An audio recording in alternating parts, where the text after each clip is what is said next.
Bwana Yesu, ninakushukuru tena kwa wasaa huu. Ninasogea kwako kama mtumishi wako na chombo chako. Tuko mbele zako kama kanisa. Tunaomba Bwana upate kutufundisha na kutuelekeza. Na Mungu, nitumie kama chombo zaidi, yafungue masikio ya ndani ya watumishi wako wapate kuelewa. Yesu Kristo wa Nazareti, unasema katika Yohana 8:31 na 32, ukazungumza na wale Wayahudi waliokuamini ya kwamba ninyi mkikaa katika neno langu mtakuwa wanafunzi wangu kweli kweli, nanyi mtaifahamu kweli, nayo kweli itawaweka huru. Katika mstari wa 36 unasema mwana akiwaweka huru mmekuwa huru kweli kweli. Tunahitaji uhuru katika kuijua kweli yako, nasi ni wanafunzi. E Bwana, mbele zako tufundishe, nami mtumishi wako nifundishe, nifunurie maarifa zaidi yaliyostirika, nisihubiri akili zangu ama mapokeo yangu binafsi, bali Mungu nihubiri habari za kweli yako iliyostirika ulimwengu wa roho. Maana kweli yako haijulikani kwa hekima za kibinadamu, bali Mfalme wa Nazareti, kwa hekima itokayo juu. Sante Yesu, maana umelibariki neno lako, katika jina la Yesu Kristo, amen. Sema tena amen. Amen. Sema tena amen. Amen. Somo ambalo tutakwenda kujifunza lina kichwa cha somo kinasema kufunika kichwa kwa mwanamke ni agizo la kibiblia, sio mapokeo. Kufunika kichwa kwa mwanamke ni agizo la kibiblia, sio mapokeo. Ningeliweza kukuuliza, pengine wewe unaelewa nini? Kwa nini mwanamke anapaswa kufunika kichwa wakati wa ibada? Yamkini unaweza ukawa unafanya kwa desturi, kwa sababu pengine makanisa ya Uzima na Ushindi labda tunafunika kichwa. Lakini leo ninataka nikueleweshe kwa uwezo wa Roho Mtakatifu uweze kuelewa ya kwamba kwa nini kufunika kichwa kwa mwanamke ni agizo la kibiblia, sio mapokeo. Tutakwenda kujifunza hasa nikikueleza sababu za kwa nini mwanamke anapaswa kufunika kichwa anaposali. Lakini zaidi ya hapo nitaenda kulinganisha na hoja za wanaopinga mwanamke kufunika kichwa. Tutakuwa na hoja 7 ambazo tutaziangalia, alafu tutazipima kwa mjibu wa maandiko. Ninaomba nisikilize vizuri mwanamke, lakini pia unisikilize vizuri mwanaume, kwa sababu somo hili linatuhusu sote, lakini pia dunia imsikilize Mungu vizuri. Tunachokipima ni kile ambacho kimezungumzwa katika Biblia. Kamwe katika madhabahu hii tumekataa kuhubiri mapokeo yetu, tumekataa kuhubiri akili zetu. Tutaitafuta kweli na kuizungumza kweli kama inavyotaka. Nisikilize tu, naamini Mungu atatufundisha. Sasa tufunue Biblia zetu katika kitabu cha Wakorintho wa kwanza ile sura ya 11. Niombe sote tufunue hapo ili tuweze kusoma pamoja. Wakorintho wa kwanza sura ya 11 na mstari ule wa kwanza, tutaanzia hapo na kuendelea. Bwana Yesu asifiwe sana. Nianze kwa kusema ya kwamba nyaraka za Paulo ni miongoni mwa mafundisho yanayopingwa sana na watu wengi hivi leo. Jambo hili Petro aliliona, akaandika kwenye waraka wake ya kwamba wengine wanazipotosha nyaraka za Paulo kwa sababu hawazielewi. Unajua, moja ya mtumishi ambaye ama moja ya mtume ambaye alipata nafasi ya kufunuliwa mambo mengi sana ni mtume Paulo. Na mtume Paulo hakuwa miongoni mwa wanafunzi wa Yesu, na yeye ndiye kupitia nyaraka zake nyingi tumeweza kuelewa mambo mengi. Bwana Yesu asifiwe sana. Jambo hili unajua nilikuwa nalipuuza, ya kwamba kwa nini watu wanapuuza sana nyaraka za Paulo, lakini nilishuhudia zaidi tulipoenda kumtembelea yule mtumishi. Nilisimama nikafundisha andiko la kutoka Wakorintho wa kwanza sura ya 15 mstari wa 58 hivi. Akashangaa akasema kwamba leo ndo kwa mara ya kwanza kwenye madhabahu hii ndipo neno la Mungu limesomwa kutoka kwenye nyaraka za Paulo. Ikiwa na maana gani? Mahali anakotumika wao hawana desturi ya kuzisoma nyaraka za Paulo. Yaani Waingereza wanasema wanazi-ignore. Na ndio maana nimekwambia nyaraka za Paulo ni miongoni mwa nyaraka zinazopingwa sana na kanisa, lakini pia na dunia, kwa sababu zimebeba siri ya mambo ambayo hayakuzungumzwa yamkini kwenye nyaraka zingine. Nilishangaa sana mtumishi aliposema vile, nikasema Allah, kumbe ni kweli. Hata hao wanaojiita wa Pentekoste bado wanabagua maandiko, wanasema ya kwamba hayo ni ya Wakorintho. Tutazama hizi hoja, namna watu wanavyosema hizi hoja ambazo zinakuja ya kwamba unajua lazima tuchambue Biblia kwa desturi, ya kwamba tutazame kwanza Paulo alikuwa anawaandikia hao Wakorintho walikuwa wanaishije nyakati hizo, kwa kuwa hicho kinaweza kikawa cha nyakati hizo. Tutatazama. Bwana Yesu asifiwe sana. Sasa tuanze kusoma Wakorintho wa kwanza sura 11 mstari wa kwanza na kuendelea hadi mstari wa 16. Paulo anasema, nitasoma kwa Biblia yangu, ni ya kisasa kidogo ingawa si sana, lakini ninajua ya kwako itakuwa imeandikwa kwa Kiswahili kile cha zamani. Hapa ya kwangu inasema mstari wa kwanza, mniige mimi kama mimi ninavyomuiga Kristo. Lakini ya kwako inasema mnifuate mimi kama mimi ninavyomfuata Kristo. Nadhani maana yake ni ile ile. Sasa Paulo anaanza kutuambia ya kwamba kile anachotuandikia amekitoa kwa Kristo, yaani yeye mfano wake ni wa Kristo. Kumbuka Waefeso sura ya 2 mstari wa 20, Biblia inasema mmejengwa juu ya msingi wa mitume na manabii na Kristo Yesu ni jiwe kuu la pembeni, ikiwa na maana ya kwamba injili yetu imejengwa juu ya msingi wa mitume wa Bwana Yesu Kristo, na Yesu Kristo mwenyewe ndiye jiwe kuu la pembeni. Kwa hiyo Mtume Paulo anaanza kutuambia ya kwamba ikiwa mtanifuata mimi, mnifuate kwa sababu mimi mwenyewe ninamfuata nani? Kristo. Na injili ni Kristo, na mfano wetu ni Kristo. Yeye ndiye mfano wa uhalisia wa kanisa, Kristo. Bwana Yesu asifiwe sana.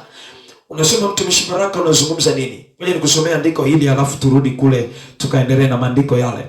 Waraka wa kwanza wa Yohana. Nitajitahidi kwenda na maandiko mengi kwa sababu ninatamani sana kuizungumza Biblia kuliko hisia ama akili za mtu. Waraka wa kwanza Yohana sura ya 2 mstari wa 6. Biblia inasema hivi, yeye asemaye ya kuwa anakaa ndani yake, yeyote anayesema nimeokoka, ninamwamini Yesu Kristo, anayesema Bwana Yesu asifiwe, imempasa kuenenda mwenyewe vile vile kama yeye alivyoenenda. The same way, vile vile, sawa sawa, pasipo kupungua. Ndio maana kipimo cha utakatifu wetu tunakipata kwa Kristo, kwa Yesu mwenyewe. Bwana Yesu asifiwe sana. Kwa hiyo yeye asemaye ya kuwa anakaa ndani yake, anayesema ameamini, amemwamini Yesu Kristo, anayesema ni Mkristo, imempasa kuenenda mwenyewe vile vile, sambamba kama yeye alivyoenenda. Ndio maana Paulo anasema mnifuate mimi kama mimi nami ninavyomfuata Kristo. Kwa hiyo Paulo alijitahidi kufuata nyendo za Kristo Yesu. Sasa tuendelee na mstari wa 2 wa Korintho wa kwanza, hiyo sura 11 mstari wa 2. Basi na wasifu kwa sababu mmenikumbuka katika mambo yote, nanyi mmeyashika yale mapokeo vile vile kama nilivyowatolea. Mstari wa 3. Lakini nataka mjue ya kuwa kichwa cha kila mwanamume ni Kristo, na kichwa cha mwanamke ni mwanamume, na kichwa cha Kristo ni Mungu. Sasa hapa kwa utaratibu, Paulo anaanza kutoa utaratibu wa mamlaka. Huu unaitwa utaratibu wa mamlaka, God's order, utaratibu wa Mungu. Nitaeleza zaidi. Acha tusome maandiko mpaka mwisho. Kila mwanamume asalipo au anapotoa unabii, naye amefunikwa kichwa, anaaibisha kichwa chake. Bali kila mwanamke asalipo au anapotoa unabii bila kufunika kichwa, anaaibisha kichwa chake, kwa maana ni sawasawa na yule aliyenyolewa. Maana mwanamke asipojifunika kichwa na akatwe nywele, au ikiwa ni aibu mwanamke kukatwa nywele zake au kunyolewa, na afunike kichwa. Kwa maana kweli haipasi mwanaume kufunikwa kichwa, kwa sababu yeye ni mfano na utukufu wa Mungu, lakini mwanamke ni utukufu wa mwanaume. Maana mwanaume hakutoka katika mwanamke, bali mwanamke katika mwanaume. Wala mwanamume hakuumbwa kwa ajili ya mwanamke, bali mwanamke kwa ajili ya mwanamume. Kwa hiyo imempasa mwanamke awe na dalili ya kumilikiwa kichwani kwa ajili ya malaika. Lakini katika Bwana si mwanamke pasipo mwanamume, wala mwanamume pasipo mwanamke. Maana kama mwanamke alitoka katika mwanamume, vile vile mwanamume naye huzaliwa na mwanamke, na vitu vyote asili yake hutoka kwa Mungu. Hukumuni ninyi wenyewe katika nafsi zenu. Je, inapendeza mwanamke amwombe Mungu asipofunika kichwa? Je, hayo maumbile yenyewe hayawafundishi ya kwamba mwanamume akiwa na nywele ndefu ni aibu kwake, lakini mwanamke akiwa na nywele ndefu ni fahari kwake, kwa sababu amepewa zile nywele ndefu ili ziwe badala ya mavazi. Lakini mtu yeyote akitaka kuleta fitina, sisi hatuna desturi kama hiyo, wala makanisa ya Mungu. Bwana Yesu asifiwe sana. Nimeyasoma hayo maandiko kwa haraka, halafu tuanze kuchambua maandiko haya tangu hoja ya kwanza mpaka hoja ya mwisho. Sasa kuna kitu hapa Paulo amekizungumza katika mstari wa 3, na nataka mjue ya kuwa kichwa cha kila mwanamume ni Kristo, na kichwa cha mwanamke ni mwanamume, na kichwa cha Kristo ni Mungu. Huu ni utaratibu ambao umewekwa, nitauzungumza zaidi. Sasa mstari wa 4 anasema kila mwanaume asalipo au anapotoa unabii, naye amefunikwa kichwa, anaaibisha kichwa chake. Anaposema anaaibisha kichwa chake, anamaanisha kichwa cha mwanaume ni Kristo. Kwa hiyo mimi mtumishi Baraka ninapokuja hapa alafu nimevaa kofia, nimefunika kichwa, ninahubiri. Nilimwona bwana mmoja anajiita IPM. Nenda tu mtandaoni utamwona, hivi karibuni amekuja kitofauti kidogo. Amevaa mapete mengi sana. Alafu amekuja na injili ya niseme kisela hivi. Na alikuwa amekuja amevaa na kofia kabisa, halafu anahubiri kanisani. Unajua kuna mambo tukiyaona tu lazima akili zetu zinayakataa, kwa sababu si utaratibu wa kawaida. Kwa mfano, desturi zetu za kawaida, mimi nikiwa nimevaa kofia nikakutana na mtu mkubwa ili nimsalimie, lazima niitoe ile kofia. Ni utaratibu ambao najua hata sisi tuna ufahamu. Sasa inakuwaje basi ikiwa mimi kichwa changu kinamwakilisha Kristo, halafu kichwa cha Kristo kiwe kimefunikwa? Kwa sababu ninapovaa kofia na mimi ni mfano wa Mungu, ina maana ni sawasawa na Mungu amevaa kofia ama amejifunika. Sasa ndicho kitu ambacho Mtume Paulo hapa anazungumza. Anasema mwanaume anaposali au anapotoa unabii au anapohubiri injili, naye amefunika kichwa, anaibisha kichwa chake. Kichwa chake kipi? Mwanaume kichwa chake ni Kristo. Kwa hiyo anamuaibisha Kristo. Bali kila mwanamke asalipo au anapotoa unabii bila kufunika kichwa, anaibisha kichwa chake, kwa maana ni sawasawa na yule aliyenyolewa. Mwanamke anaposali bila kufunika kichwa, anamuaibisha mume wake, ambaye mume wake ni mfano wa utukufu wa Mungu. Kichwa cha mwanamke ni mwanamume, na kichwa cha mwanamume ni Kristo, na kichwa cha Kristo ni Mungu. Nitauzungumza huu utaratibu vizuri. Unajua Mungu ametoa utaratibu wa ibada, na utaratibu huu haupaswi kuchukuliwa kama segregation, yani kama niseme humiliation ya mwanamke. Naweza nikakosa lugha ya Kiswahili ya kuzungumza. Yani utaratibu huu umechukuliwa ni kana kwamba mwanamke anaonekana kitu dhaifu. Hapana. Yani ni utaratibu wa kimamlaka na ibada ambao Mungu ameutoa, na sababu anazozitoa Paulo huku ni sababu za kiroho kuliko sababu za kijamii ama kiutamaduni. Tutazizungumza hapo. Kwa hiyo mwanamke anaposali bila kufunika kichwa anaibisha kichwa chake, yaani mume wake. Ukisoma habari za ile historia ya Yesu, namna ambavyo aliwalisha watu 5,000 wale, Biblia inasema walihesabiwa wanaume 5,000, lakini wanawake hawakuhesabiwa. Unajua kwa nini? Kila alipo mwanaume kuna mwanamke, kila alipo mwanamume kuna mwanamke. Ndio maana kibiblia mwanamke alikuwa anahesabiwa ndani ya mwanaume. Achana na hizi falsafa za haki sawa, usawa, lakini tunaizungumza ile nafasi ya kiroho ya kila jinsia. Alipo mwanaume kuna mwanamke. Kwa nini? Kwa sababu mwanamke alitoka kwa mwanamume. Bwana Yesu atusaidie sana. Kwa hiyo mwanamke anaposali au anapotoa nabii bila kufunika kichwa, anaibisha kichwa chake, ni sawasawa na yule aliyenyolewa. Kwa hiyo mwanamke akisali bila kufunika kichwa ni sawasawa na amenyoa kipara. Hebu jaribu kunyoa kipara mwanamke, uone kama sio aibu. Alafu utembea hapo barabarani, uende sokoni, umenyoa kipara, ni aibu. Na hili Paulo analizungumza mstari unaofuata, anasema kwamba mstari wa 6, maana mwanamke asipojifunika kichwa na akatwe nywele. Hapa Paulo hahalalishi kwamba mwanamke anyolewe kipara, hapana. Yaani ni kwa sababu sasa amekosa lugha ya kueleza namna gani utamwelewa. Si tayari kunyoa kipara ni aibu, sasa hutaki kufunika, si ni bora unyoe sasa?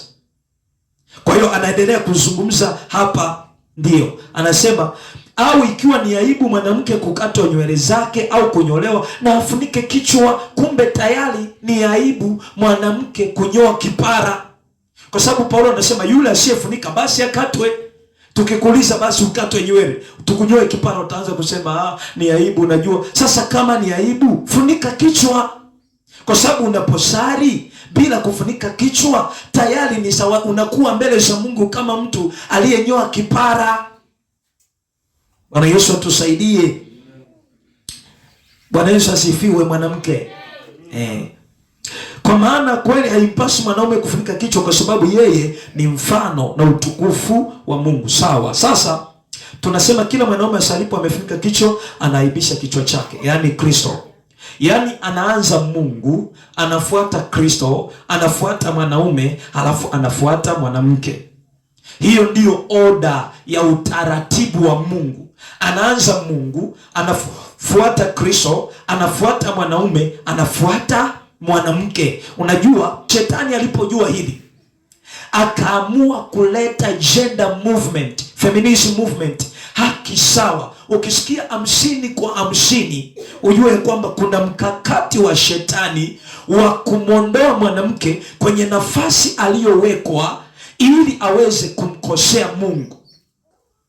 Ndio maana hata Edeni shetani alitambua hilo, akaamua kumfuata Hawa badala ya Adamu aliyepewa maelekezo. Unajua kanuni, lazima afuatwe mwenye nyumba kuuliza mambo ya nyumba aliyopewa kutawala. Unapomfuata mtu aliyeletwa kumsaidia mwenye nyumba unamkosea. Ni sawasawa na wewe mama wa nyumbani, unamfanya kazi wako, halafu anakuja jirani anataka kuazima sufuria kubwa la kupikia wali, halafu yule mfanyakazi anampa haja kuambia wewe, lazima utamgombeza na kumwambia usiruhusu kitu kikatoka ndani kama sijakuruhusu, ama njoo niulize mimi. Ina maana shetani alimfuata mtu ambaye hakupewa maelekezo ya kuitunza Edeni, ndio maana ikawa rahisi kumwangusha. Aliutazama udhaifu. Angelimfuata Adamu isingekuwa rahisi kuweza kuanguka. Na bahati mbaya ni kwamba Eva hakupewa maelekezo na Mungu, alipewa maelekezo na Adamu, na Mungu ndiye aliyempa Adamu maelekezo. Kwa hiyo sasa kitu ambacho kinaendelea sasa duniani ni kwamba shetani amemchukua mwanamke na kumtoa kwenye nafasi yake, na ndio maana tunaona kuna wanawake ambao wanabishana na waume zao, ambao wanasema na sisi tunaweza kuwa vichwa vya familia, ambao wanaweza wakasema na sisi tunaweza yani haya mambo ya kuvaa suruali yamekuja kwenye usawa. Na ukweli ni kwamba tukitazama historia, hata miaka ya zamani, iwe ni Ulaya wapi, walikuwa wanavaa sketi. Nenda kalitazame hata jeshi letu la polisi miaka ya nyuma lilikuwa linavaa sketi, wanawake walikuwa wanavaa sketi. Haya mambo ya suruali yamekuja hivi karibuni tu. Nyinyi wenyewe ni mashahidi, watu wa zamani. Yaani historia yenyewe inatukataa ya kwamba kuna vitu ambavyo sio utaratibu vimekuja kwa jina la sayansi na teknolojia, mabadiliko ya dunia. Ndio maana Yesu anajitambulisha katika Ebrania 13:8 ya kwamba Yesu Kristo ni yeye yule jana, leo na hata milele. Yaani utaratibu wa Mungu haubadiliki kwa sababu dunia inabadilika, kwa sababu ya elimu ya dunia, kwa sababu ya usomi, falsafa wanazotoa watu. Standardi za Mungu zinabaki vile vile, kizazi cha kwanza, cha pili, cha tatu, hata cha nne. Sema amina. Ndio maana ukweli ni kwamba, ndugu zangu, tunapokuja kujadili swala hili, tunakuja tunaona kwamba injili imevurugwa kwa sababu hiyo. Yaani haya yote unayoyaona ni kwa sababu ya ukisasa, kwamba jamani, dunia imebadilika na sisi tuvae kama dunia, na sisi tuhubiri kama dunia. Kuna mambo tuyaache. Yaani unapokuja kupunguza viwango vya injili kwa jina la dunia kubadilika, unamkosea Mungu asiyebadilika. Anasema mimi Mungu sina kivuli cha kugeuka wala kubadilika. Yeye habadiliki. Alivyotembea na kina Nuhu na kina Henoko, ndivyo anavyotakiwa kutembea na wewe na kanisa la sasa. Amina. Yesu atusaidie sana. Sasa tuangalie sababu za kwa nini mwanamke anapaswa kufunika kichwa asalipo. Jambo la kwanza, sababu ya kwanza ni utaratibu wa mamlaka. Sema utaratibu wa mamlaka. Utaratibu wa mamlaka. Wakorintho wa kwanza sura ya 11 na mstari wa 3.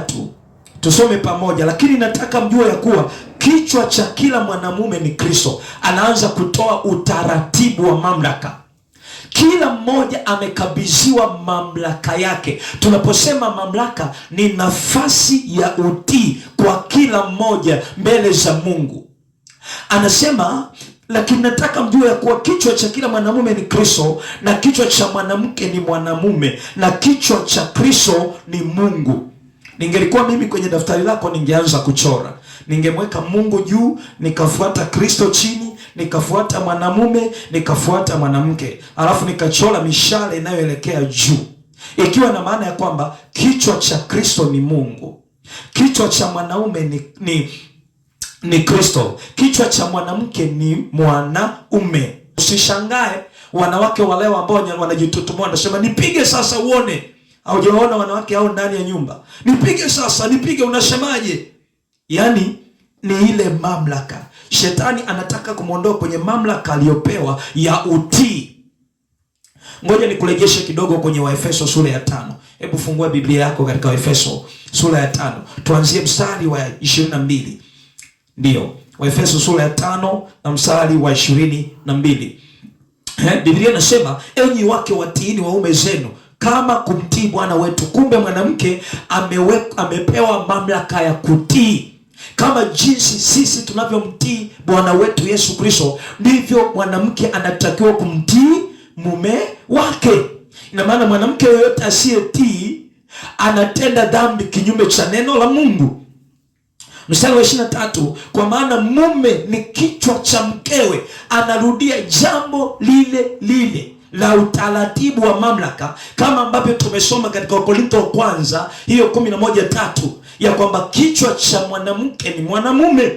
Na hapa anarudia, maana mume ni kichwa cha mkewe. kama Kristo naye ni kichwa cha kanisa.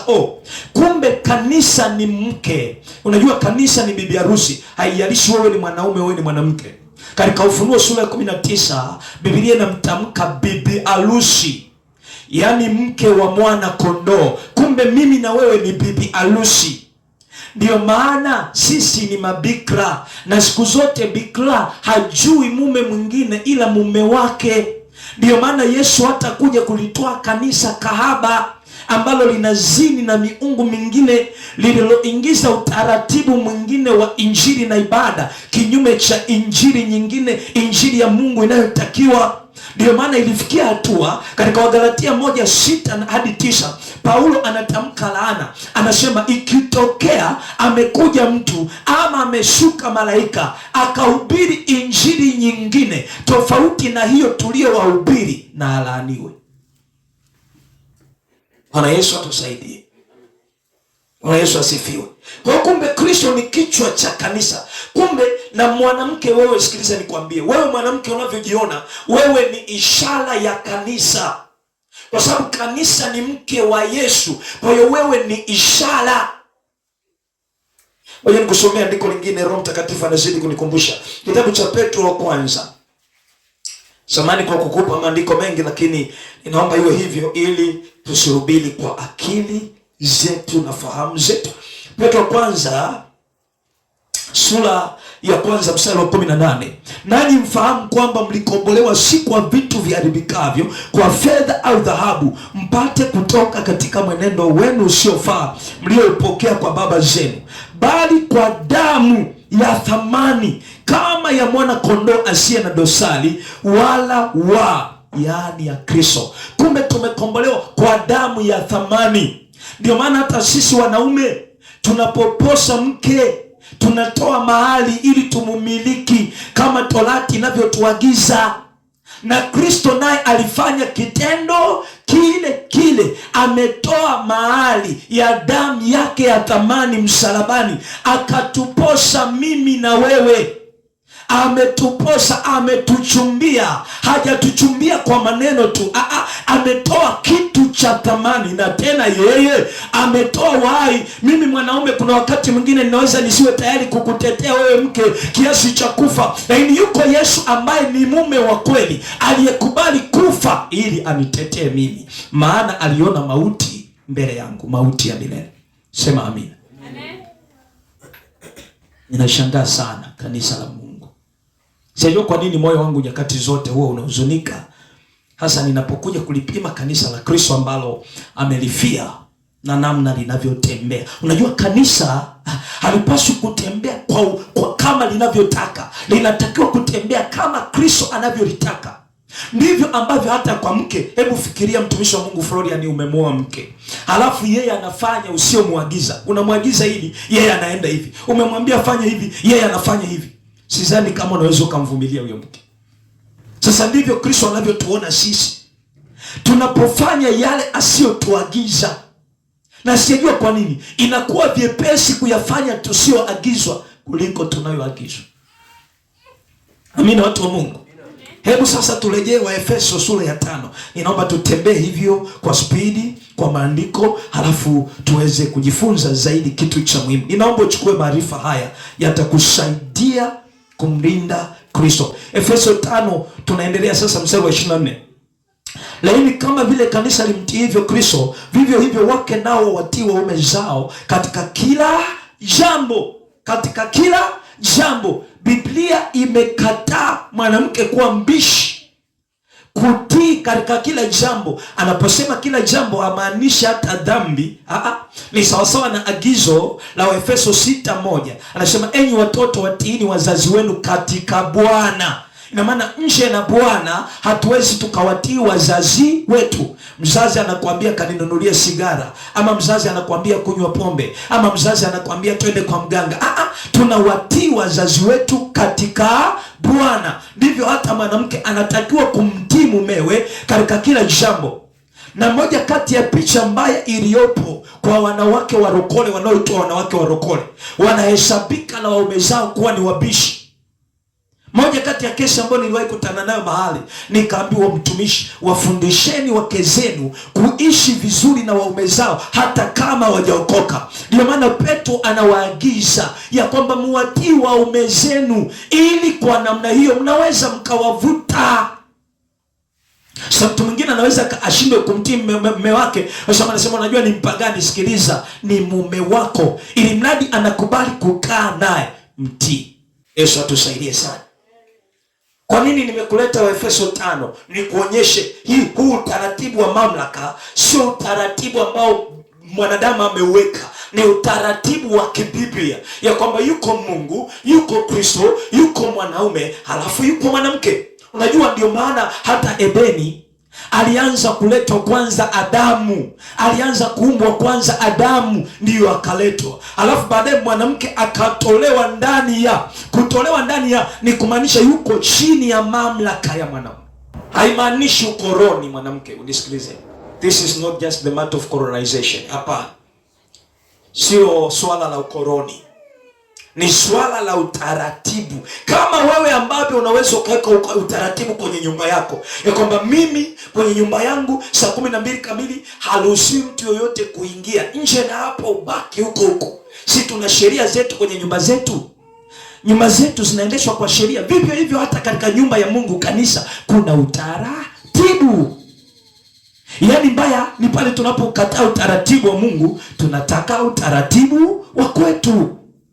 Kwa hiyo sababu ya kwanza, kwa nini mwanamke anapaswa kufunika kichwa asalipo, huu ni ishara ya utaratibu wa mamlaka, sawasawa na Wakorintho wa kwanza sura ya 11 mstari wa 3.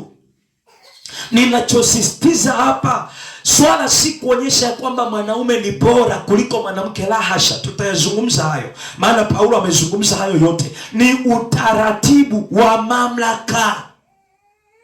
Unajua, nikwambie siri, mwanamke, unapong'ang'ania kupindua mamlaka hii, haupingani na shetani aliyetaka kumpindua Mungu.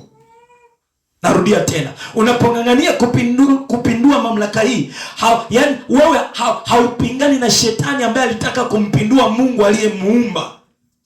Mungu ameumba, yeye ndo mwenye mamlaka ya mwisho. Unajua, kuna vitu vingine watumishi wa Mungu hatupaswi kuvihoji sana, kwa sababu Mungu ameweka. Kuna vitu vingine Biblia inasema katika Torati 29:29, mambo ya asili ni ya Bwana, bali yaliyofunuliwa ni yetu na watoto wetu. Haya Mungu aliyotufundisha, aliyotufunulia, haya ni ya kwetu, ya asilini ni ya Bwana. Kwa hiyo sababu ya kwanza, utaratibu wa mamlaka.